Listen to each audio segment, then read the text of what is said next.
രാജ്യത്താദ്യമായി ഹരിത election നടത്താനുള്ള ഒരുക്കത്തിലാണ് കണ്ണൂർ ജില്ലാ ഭരണകൂടം. ജില്ലയിലെ മുഴുവൻ ബൂത്തുകളിലും വിദ്യാർത്ഥികളെ നിയോഗിച്ച് പ്ലാസ്റ്റിക് മാലിന്യ വിമുക്തമാക്കുകയാണ് പദ്ധതിയുടെ ലക്ഷ്യം. കുട്ടികൾക്കുള്ള സുരക്ഷ ജില്ലാ ഭരണകൂടം ഏറ്റെടുക്കും.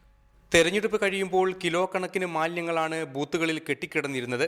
ജില്ലയിലെ 2434 ബൂത്തുകളിൽ ഭൂരിഭാഗവും സ്കൂളുകളാണെന്നിരിക്കെ ഇവയുടെ ശുചിത്വമാണ് ജില്ലാ ഭരണകൂടം ഏറ്റെടുക്കുന്നത്. ഞങ്ങൾ എങ്ങനെയാണ് ഞങ്ങൾക്ക് സ്കൂളുകളും അംഗൻവാടികളും മറ്റ് ബിൽഡിങ്ങുകളും പോളിംഗ് സ്റ്റേഷനായിട്ട് അവർ നമുക്ക് തരുന്നുണ്ടോ അതേ വിധത്തിലുള്ള തിരിച്ച് അതേ ശുഭ്രതും അതേ മാലിന്യമുക്ത മേഖലയായിട്ട് അവർ തിരിച്ച് കൊടുക്കണം ആയിട്ടുള്ള ഉദ്ദേശമാണ് ഉള്ളത്. ഹൈസ്കൂൾ ഹയർ സെക്കൻഡറി തലത്തിലെ 2 കുട്ടികളെ വീതമാണ് ഓരോ ബൂത്തിലേക്കും നിയോഗിക്കുക. പ്രത്യേക യൂണിഫോമിലെത്തുന്ന ഈ വിദ്യാർത്ഥികൾക്കായിരിക്കും ബൂത്തിന്റെ 100 മീറ്റർ ചുറ്റളവിൽ മാലിന്യമുക്തമാക്കാനുള്ള ചുമതല.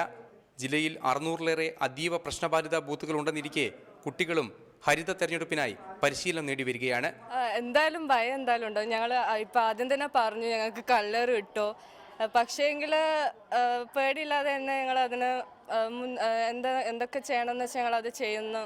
കുട്ടികൾക്കുള്ള സുരക്ഷ ജില്ലാ ഭരണകൂടം ഏറ്റെടുക്കുമെന്ന് കലക്ടറും വ്യക്തമാക്കി. 5000-6000 ഹരിത സേനയാണ് നമ്മുടെ അടുത്തുള്ളത്. ഇവരുടെ മുഴുവൻ സുരക്ഷിതത്വം നമ്മളുടെ ജില്ലാ ഭരണത്തിൻ്റെ അതാണ്. തീർച്ചയായിട്ടും ഇവർക്കുള്ള സുരക്ഷ സംബന്ധിച്ചുള്ള ആദ്യ പ്രയോറിറ്റി ഈ കുട്ടികൾക്കായിരിക്കും.